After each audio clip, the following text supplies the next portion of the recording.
रामदास अठावले।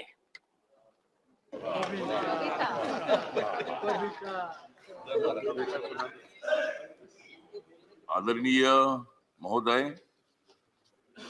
मैं तो अन्याय के खिलाफ लड़ा हूं। मैं तो अन्याय के खिलाफ लड़ा हूं, इसलिए आपको बधाई देने के लिए यहाँ खड़ा हूं। आपका अनुभव बहुत ही बड़ा है। आपका अनुभव बहुत ही बड़ा है, इसलिए आपने संघर्ष का पहाड़ चढ़ा है।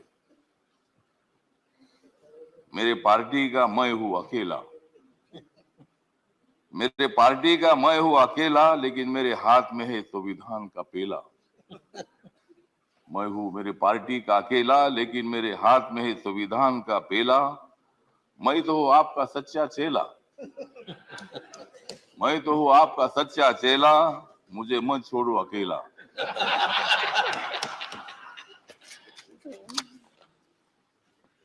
जिन्होंने उपराष्ट्रपति का सर किया है गढ़, जिन्होंने उपराष्ट्रपति का सर किया है गढ़, उनका नाम है धनखड़।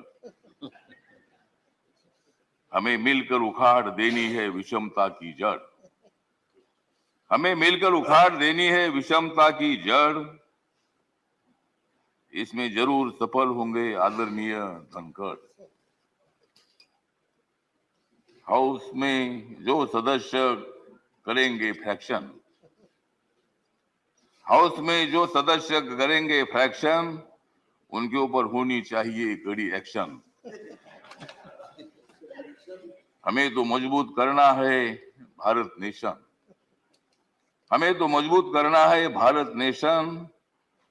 हंगामा करने की हमें नहीं चाहिए फैशन। तो हमें पूरा विश्वास है कि आप बहुत बड़ा संघर्ष करते करते यहाँ पहुंचे हैं। गांव से आकर किसान के बेटे के माध्यम से आप इतने बड़े उच्च पद पर आए हैं।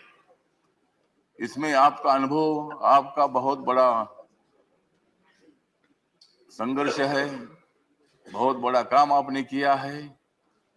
आपने पश्चिम बंगाल में गवर्नर का जो काम किया है, बहुत बड़ा वहाँ चैलेंज था। वहाँ काम करना बहुत बड़ा मुश्किल था, लेकिन आपने बंगाल में बहुत अच्छा काम किया है। और बंगाल में अच्छा काम आपने किया है, इसीलिए आपको यहाँ लाने की कोशिश जरूर हुई है। मतलब आप एक संघर्षशील नेता है। मतलब वहाँ अगर आपका काम ठीक नहीं होता था तो शायद ये पद आपको मिलना बहुत बड़ा मुश्किल था, लेकिन आपने बहुत अच्छा काम किया है। ठीक बात है, बंगाल भी अपना ही है, सभी बंगाल के नेता भी अपने हैं। देश का एक वो राज्य है, और कोई भी राज्य हो, यहाँ किसी पार्टी की सत्ता आती है जाती है, कोई मुख्यमंत्री होता है, कोई नहीं होता है। कभी हम भी मतलब 3 बार सांसद रहे लोकसभा में, और मैं शिरडी में मैं हार गया, लेकिन मैं घर में बैठा नहीं, मैं घूमता रहा। मैं कांग्रेस पार्टी के साथ रहा। कांग्रेस पार्टी के मेरे सभी दोस्त हैं, समाजवादी पार्टी के मेरे दोस्त हैं, कम्युनिस्ट पार्टी के मेरे दोस्त हैं, और अभी बीजेपी के मेरे दोस्त हैं। मैं सब बीजेपी के साथ में आया हूँ, और भारतीय जनता पार्टी के साथ में इसलिए आया हूँ कि मुझे शिरडी में हारा गया। मुझे मंत्री ने बनाया, फिर मैं उधर क्या करूं।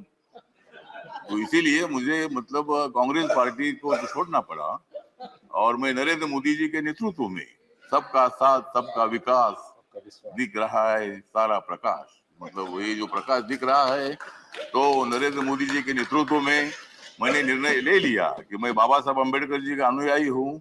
बाबा साहब अम्बेडकर जी ने सत्ता में आना चाहिए बताया है। मेरी अकेली पार्टी सत्ता में नहीं आ सकती है, किसी के साथ मिलकर ही सत्ता में आ सकता हूँ। और मेरे पार्टी का मुझे लोग पूछते हैं कि तुम्हारा पार्टी का एक भी लोकसभा में मेंबर नहीं है, तो भी आप मंत्री कैसे हैं? तो मैंने बोला, आप माननीय नरेंद्र मोदी जी को जाकर पूछो, मतलब मैं कैसा मंत्री हूँ।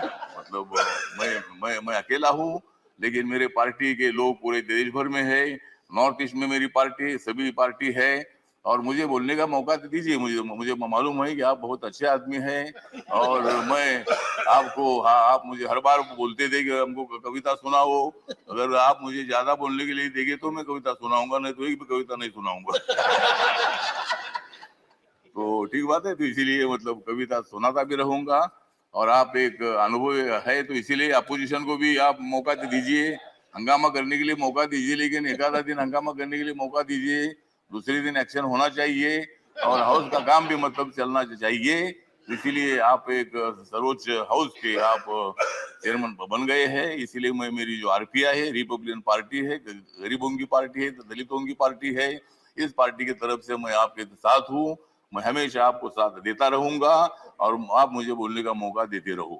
जय जय भीम, जय भारत।